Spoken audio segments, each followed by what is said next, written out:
যেটা আমি পারি না সেটা করার থেকে যেটা আমি ভালো মতো পারবো সেটা কনফিডেন্টলি করাটাই হয়তো বেটার কাজ। সাফল্য আসুক না হয় দেরিতে, তাতে ক্ষতি নেই। আচ্ছা ভাবুন তো, আপনার প্রচণ্ড ক্ষুধা পেয়েছে আর আপনাকে কেউ জল দিচ্ছে, আপনার কেমন লাগবে?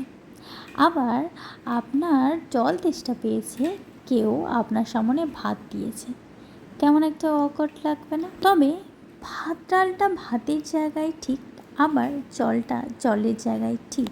ঠিক তেমনই যদি তোমার বডি ফিটনেস চাই কিংবা সুন্দর একটা বডি শেপ চাই, তাহলে তোমার জন্য জিমটা পারফেক্ট।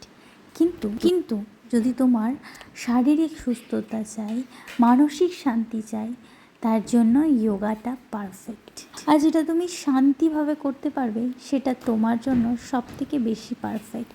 আর হেলদি একটা রুটিন তো সবারই প্রয়োজন, সেটা যোগাতে গিয়ে হোক, সেটা জিমে গিয়ে হোক। আজকের মতো টাটা, বাই বাই।